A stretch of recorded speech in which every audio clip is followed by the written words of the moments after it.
అప్పుడు నీవును నీ ఇంటి వారు కూడా ఏం పొందుతారు?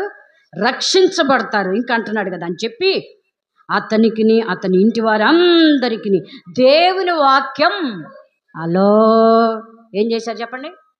దేవుని వాక్యం బోధించి బోధలో నిలిచి ఉండాలి. హలో, దేవుని వాక్యమే మనం వినాలి. ఆ వాక్యం నీలో నిలబడిందా? కదండి, ఎత్తుకొని వెళ్ళిపోయాడు ఆ సాతానుడు. వాక్యం ఉండాలి నీ దగ్గర. వాక్యం అందుకని ఈ గ్రంథం అండి, ఈ వాక్యం నీ మనసులో ఉండాలి. ఈ వాక్యం నీ దగ్గరే ఉండాలండి. ఈ వాక్యం నీతో ఉండాలండి. ఈ వాక్యమే నిన్ను నడిపించేది. ఏనే దేవుడు ఆది యందు వాక్యముండెను, వాక్యము దేవుని యొద్ద నుండెను, వాక్యం ఏమై ఉన్నాడు? దేవుడై ఉన్నాడు. దేవుడు ఎక్కడున్నాడు చెప్పండి? ఎక్కడున్నాడు? అంతరాత్మ కదండి. అంతరాత్మ చెప్పిద్ది నీ దగ్గర ఉన్నాడో లేదో.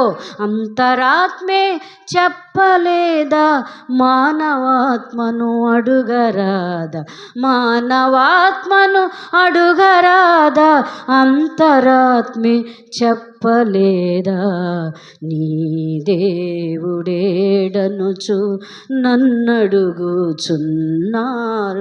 ఎక్కడున్నావని చెప్పను, ఎలా ఉన్నావని చూపను. అంతరాత్మ చెప్పిద్ది. నీతో రోజు వస్తున్నాడా? సాతానుడు వస్తున్నాడా?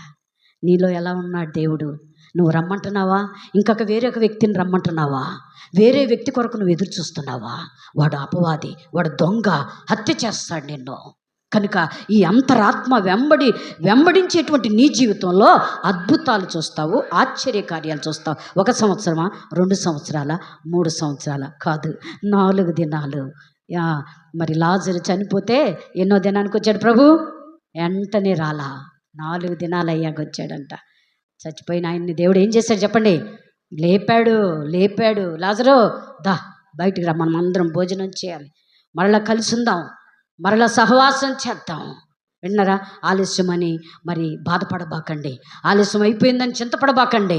దేవుడు కార్యాలు చేయటానికి ఆయన రెడీగా ఉన్నాడు. నీ యందు కనికరం ఉంచి నీ యందు నిలబడి ఉన్నాడని మనం ఇరిమా గ్రంథంలో దేవుని వాక్యాన్ని మనం చూస్తాం. వింటున్నారా?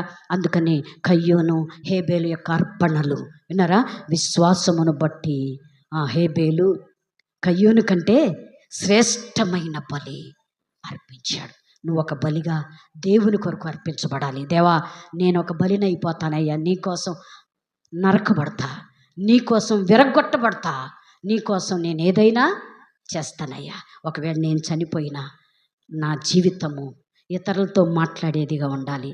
నేను చనిపోయినా నా గురించి అనేకులు చెప్పుకోవాలి. హేబేలు చనిపోతే హేబేలు రక్తం దేవునితో మాట్లాడింది. హేబేలు రక్తము మొర్రపెట్టింది.